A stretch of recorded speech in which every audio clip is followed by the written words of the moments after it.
Assalamualaikum warahmatullahi wabarakatuh. Nama saya Ica Oktiana dari kelompok 3.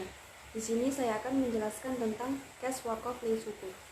Cash wakaf link suku merupakan salah satu bentuk investasi sosial di Indonesia, di mana wakaf uang yang dikumpulkan oleh Badan Wakaf Indonesia selaku nazir melalui BNI Syariah dan Bank Muamalat Indonesia sebagai lembaga keuangan syariah penerima wakaf uang atau LPS-PWU yang akan dikelola dan ditempatkan pada instrumen sukuk negara atau SBSN, yaitu surat berharga syariah negara yang diterbitkan oleh Kementerian Keuangan.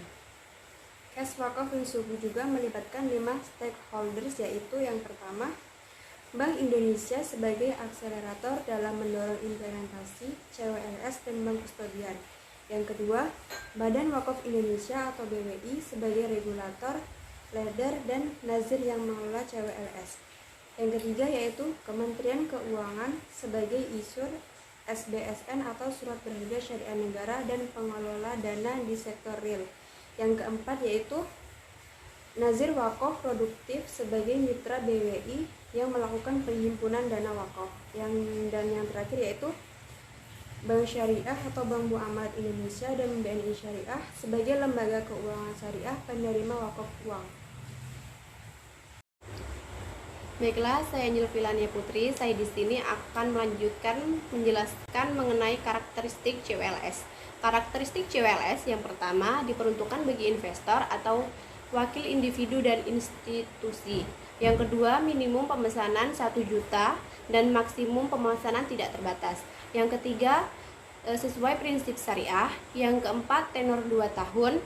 Dan yang kelima, imbalan tetap disalurkan untuk program atau kegiatan sosial oleh nazir yang ditunjuk.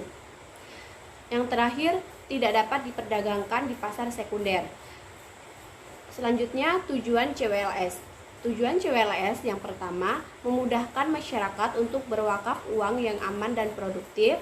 Yang ketiga, mengembangkan inovasi di bidang keuangan dan investasi sosial di Indonesia. Yang ketiga, pertumbuhan ekonomi yang inklusif dan berkelanjutan. Yang keempat, mendukung gerakan wakaf nasional, membantu investasi sosial dan pengembangan wakaf produktif di Indonesia. Dan yang terakhir, pengembangan penguatan ekosistem wakaf uang di Indonesia. Demikianlah yang dapat kelompok kami sampaikan. Lebih dan kurangnya kami mohon maaf. Pada Allah kami mohon ampun. Saya akhiri. Wassalamualaikum warahmatullahi wabarakatuh.